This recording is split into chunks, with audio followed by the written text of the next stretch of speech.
welcome to the Game Time Show here from our studios at East Legon, where we talk everything sports.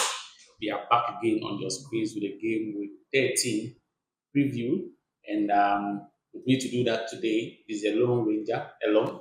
I don't know how you are feeling. I don't know if I should ask you that question, but you seem to have lost your smiles from game tour. How have you been? How are you coping? Oh, by God's grace, we are fine.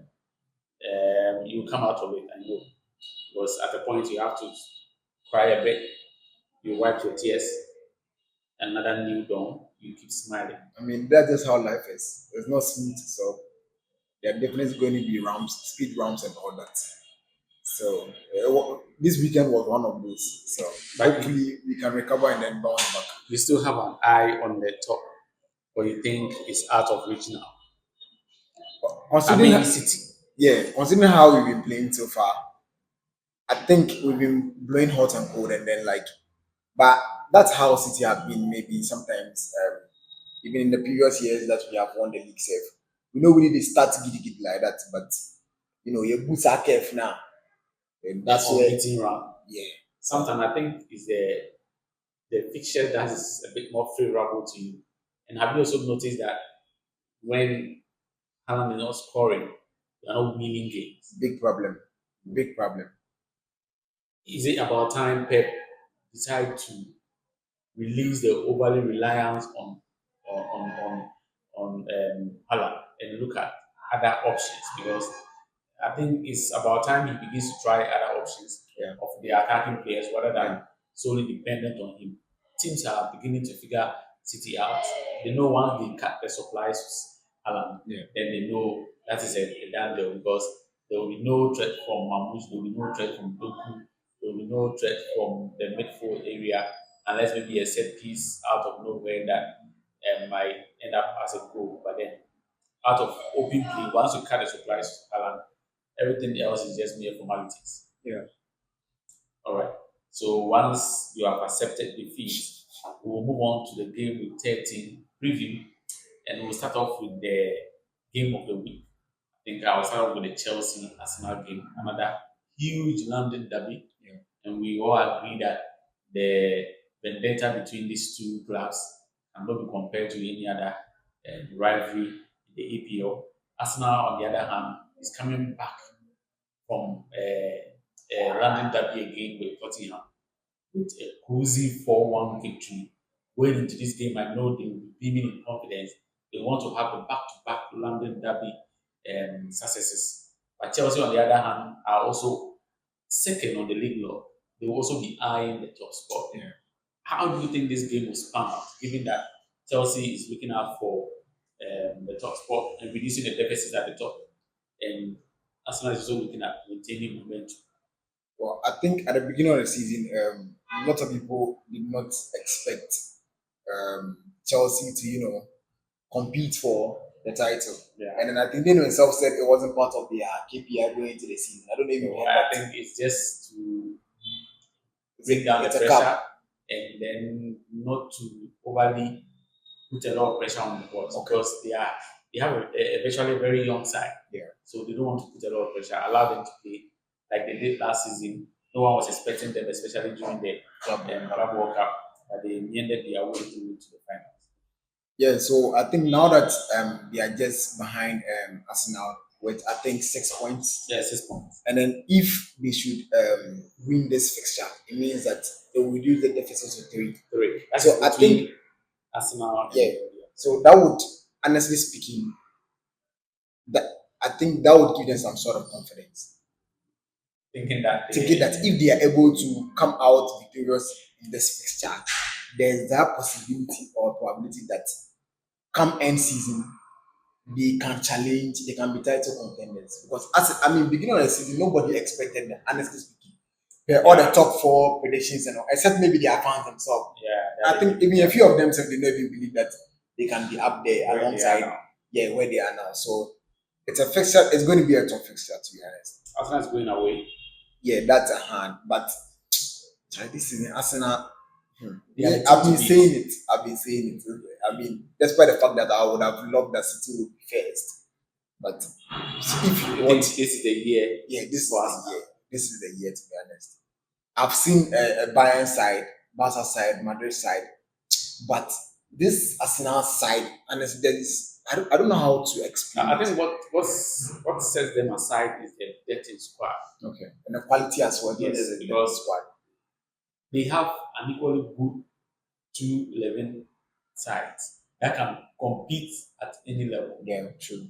Facts. So if one is injured or when there's a substitution or if he has to do with having a plan B, Yeah. there is that option. Mind you, their best player has been out for over 3 weeks now. In Mateo Odegaard, their Yeah. captain, their leader. It's, But it's, it doesn't yeah. feel like No, that's Eze seems to be covering up. See, perfectly. Gabriel got hurt over this thing during the international break. In Capies, Yeah. boy. Even Chale- Mosquera who used to play that role, yeah. that Mosquera who used to play that role was even benched. Special team. Yeah, so Special team. I think that is what they have an edge over. I pray that Enzo Maresca will not come into this game like the way he approached the last game. Who did they play? Was it Wolves? Yeah, Wolves. Where he benched his best players and I don't think he was ended going up to do that with again. Yes, victory. It's because he faced a Wolves, a bad sided Yeah. Wolves. But then against Arsenal, if you say He he will will not bench risk your it. players, even they are what? even forcing Opama out of injury. Yeah, they should. They need him. They are forcing him out of injury. No, I said, as I was saying, if they want to be title contenders, honestly, this is the game, the match two. If they lose this game, This is enough to boost their confidence. yes, once they win it, it will give them confidence. But I think it's going to be a difficult fixture for them. But So how are your predictions going to look like? I think 2-1 victory to Arsenal. Yes. You think Arsenal will concede? Yeah, Arsenal will concede. Because against Tottenham, Oh no, we all know. I'm just looking at how the two sides play. That's what I'm looking at. And I'm also looking at who is going to give the ball away and allow the other to play. Well, they all like to exactly. I'm sure that was the same thing that went into your mind, but then Zubimendi saw what he did. Yeah. Yeah, they'll definitely be that one person who will make a mistake at a point. Anyway, but it's as to whether Chelsea will capitalize. But I think Arsenal agency for me by a 2-1 victory. All right, we'll look back at that when we are done with the game 30 and we'll review it and see if if this works for you or not. So let's go to the second game, which is Man U against Crystal Palace. Okay. Man U, I think a fortnight ago, played against Everton. Yeah. We all anticipated Man U to come out. No.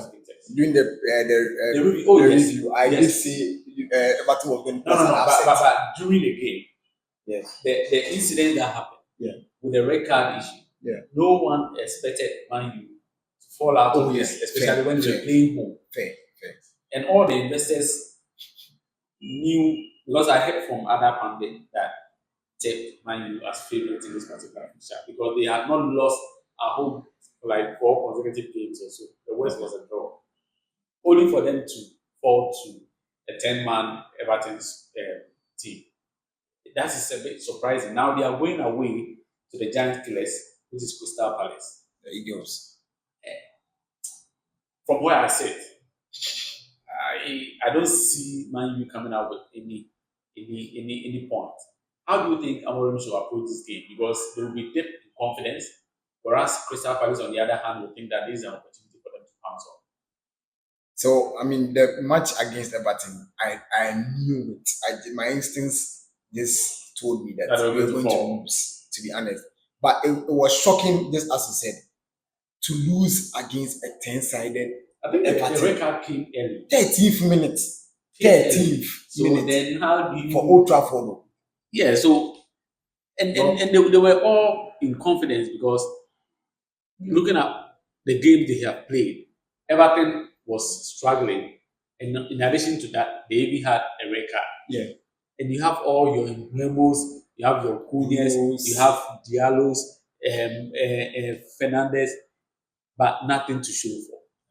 I was even surprised the way Lenny Euro was even trying to defend, and Casemiro was also like a schoolboy with his hand at the back. How about the boy just...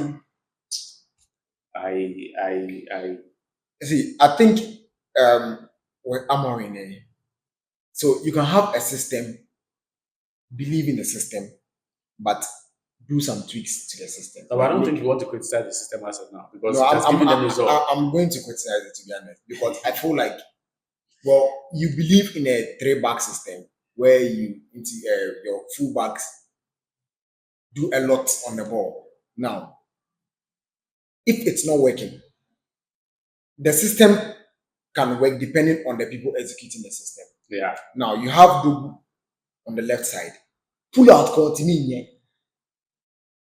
So it means that No, but in the absence of him, who do you prefer to play in that position? Or you think Amorim does not have the men now to execute his I feel like he has to tweak something to play to the strength of the players. That's how I feel, because I feel like if you want maybe your whatever your idea to be, I don't know how to say it safely, to be established or something, you need the men to actually establish it. But right now, the quality you have, them or they know they fit. Like it feels like everybody is just playing. Honestly speaking, anytime they've won a game, me, I've never been convinced that it is as a result of the system. system that they play? It's To just be out of honest, nowhere. when you excuse me, He, sorry, he bought his front line are his players. yeah. So if you say he doesn't have the men to really be able to execute it, I found it difficult because Cunha, Imbuemo, So I think apart from Diallo, I'm only criticizing the fullbacks. okay, right. That's where my criticism starts. I mean, the quality that they brought in, you can't question it. But then Dogu was his first signing, and that guy you know deserves a good way United GCC. Kotoko Sef, that guy no will get them. Oh, why? To be honest, Mr. Simon, if you know what said that guy said for Arsenal team. Oh no, I'm sure he'll be playing the under 20s. Oh, Luis Kelly United bench for Arsenal, not Dogu United, United DC. No, come It's on, just come on. so then I Come think on. it was as a result of bad recruitment or he has Yeah, not I been think to the yeah, a bad recruitment, and then I feel like there needs to be some change, at least some little changes. See, Pep has been playing 4-3-3 since, but there are times where Pep goes with the whole center defensive line as center backs. Yeah. During the UCL, we played all the players Yeah, that yeah. were center backs. We won. That was our the treble campaign. And won at the treble. So the changes he did was bringing center backs to play. Fullback. Good, and it worked. I don't know if you get my point. So sometimes the system can be there, but maybe certain players are not executing it well. So get in the right approach to execute it or try something different. But this guy still wants to hold on to whatever he believes. All the players in the toilet, excuse me. But sorry. Like So you think they are just going to be hammered again in the Craven Cottage? Crystal Palace, if you watch them, yes, they've lost some few matches, but you will see what they play. Oh yeah, of course. Hold the pattern low of block, play, you can and see then that. you see the pattern play there.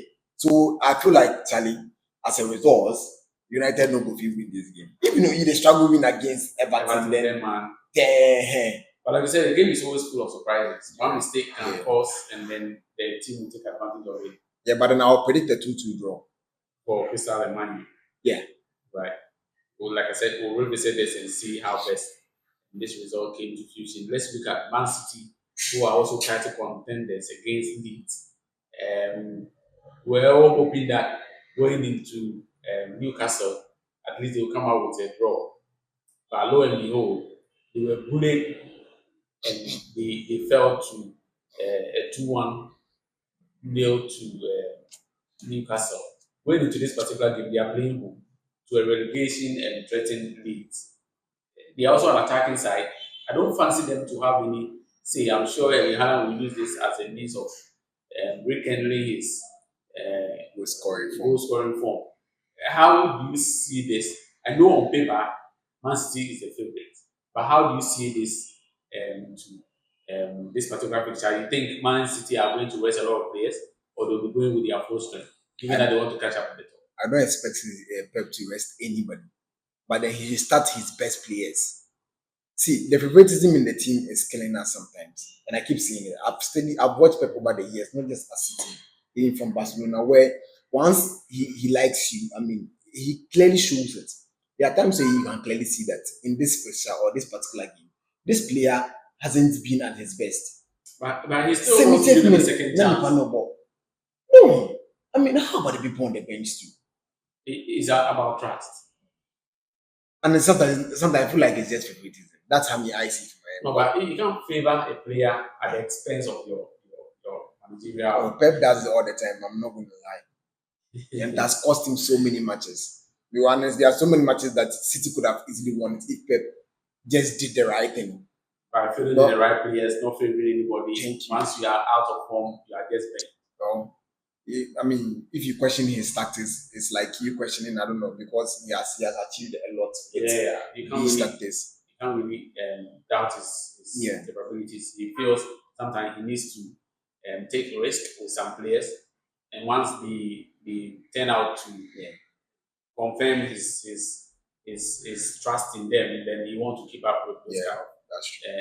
selection line. So you look at this as what kind of scoreline?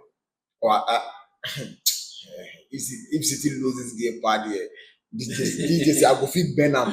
No, you can't bend it. To be honest, I think it has served you well for the past I three, just, I 4 just, I just hope that the match against Newcastle City were just missing chances. And as you said at the beginning of the show today, they're talking about how the City struggles to get the ball at the back of the net if Haaland fails to score. Yeah.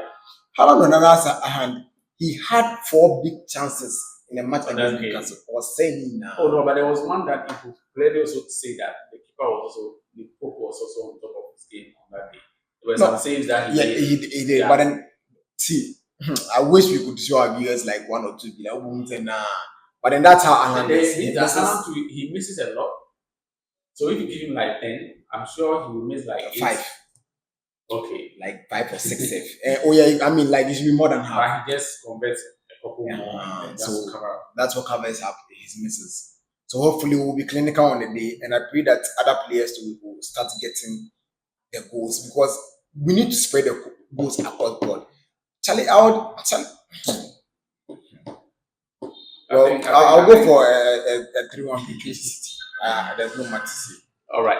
Let's go back to I think our final game, which is West Ham against Liverpool. Liverpool to everyone in the football fraternity. Take them to win against Nottingham Forest, the struggling Nottingham Forest, especially when they were playing at home. Yeah. But lo and behold, they were played like some championship team against a pro side. Nottingham Forest were playing like some Galacticos. Yeah. The whole defense line of Liverpool was shambles. And if you look at how they even missed a lot of chances, they could have scored Liverpool like 5. But for the first time, I think I also saw Salah also trying to do some defending. Okay. But he could not defend well. There was a cutback like that. He tried to defend, nothing happened. The guy just had to play the ball into the open net. Going into this game against another struggling side, which is West Ham. This time around, they are going away.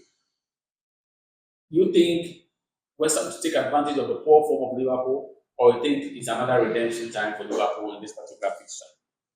West Ham themselves have been struggling since the beginning of the season. Yeah, so both teams are struggling. It's now that Nuno Espirito has come in, and then at least they've been getting some draws. I think it's been a bit decent as compared to at the beginning of the season, how they began their campaign.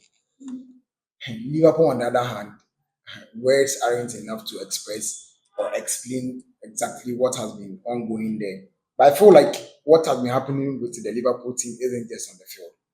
I feel like Off the field, off the field too. There are other like here and there, but you can see that clearly certain players are not happy with certain players. I'm not going to lie. No, but even on the day, if you watch his substitution, I was surprised when they were 2 goals down. He started like a panic kind of substitution. Then he brought out Konate. Then he brings out Kekes. Then he brings out almost leaving Van Dijk with some schoolboy defending. The players were just all over. You couldn't really tell who is actually the DM, who is actually the like. I think he was also to blame on the day. Yeah. When you look at how he actually did his substitution, especially when the Forest team had the first, second goal, then he panicked and he started making some unnecessary changes. He brought all his attackers in. And then took out, I think he took out either Dapo and one other guy. If TK was on, he started playing the entire minute or so.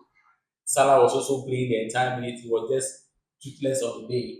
But like you said, it might be true because some players feel that other players are not Very giving good up enough. their best, Yeah, yeah, but they are still being played. yeah, yeah, So that would mean that they also want to contribute to the poor form yeah. so that the coach will come under pressure and do the needful. Yeah. So I mean, honestly speaking, Gakpo has been their best player at the beginning of the season. Yeah, but I think he's also trying out. No, all of a sudden he bent Gakpo and started playing for Emirates at the wing No, but side. you understand where this is coming I'm from. not going to understand it. Forget how much you buy him, or No, forget but the you need noise to around the defend. guy. You need to defend. You need to make a case to the board that I actually paid this amount of money for this guy It's not because the I know first what he time can. somebody has gone to purchase something and then it's been to zero effect. It did happen. Like Nicolas Pepe. Why not? It's working out of the Yeah, Laro. I'm So surprised. that's just how life is. See, Gakpo was doing very well. All of a sudden, you dey play for Emirates for middle and far. You know the free create from there. All of a sudden, you bench Gakpo, start playing for Emirates at the left wing, Salah at the right wing. Salah na you know, you still kept him in the team. Gakpo no share goals ma no. What bench you no now different No, Emirates now. but you know, Salah is the top guy. Last season, he won No, the coach himself is confused, just as he said.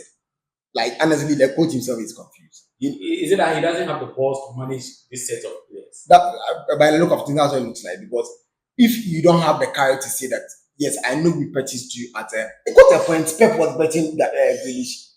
Pep tried Yes. everything possible to get Grealish Even into there the were times team. that he even, if there was a need for him to use substitute De Bruyne, he does it. Exactly. You did bad. Forget how much he used to purchase you. At the end of the day, the team comes first. Of course. The team comes first. But this fixture, West Ham on the other hand are struggling. They drew against Bournemouth. The They were even winning against Bournemouth, but Bournemouth came back Simon, to the equalize. backline, the league pass, then be very vulnerable. Like the least attack, you can sense that their keeper made the most saves over the week. I think he did like 16 saves. Really? Aroelas and And then I'm sure that was why they struggled because they were leaving. They were leaving Bournemouth. I saw it. I was like, they need to do more. They need to do more. And then they are midfield too. There's no defensive cover. There's no says Thomas Schuske, says Sussex, or no Wakeke, Masa. No, nothing. I feel like, and a Paqueta too hasn't been in the best form. I think he had some controversies around betting and all that, and he's also paying that due to the whole betting this thing. He didn't get a chance to play for City. Because he made that complaint. No, but it was no one's fault because no, I mean at the end of the day, it came out that he was indicate innocent. So that be where the problem. So I think it has gotten to him. And then I learned he even requested that he would leave the team in January, but I don't see anything coming from him.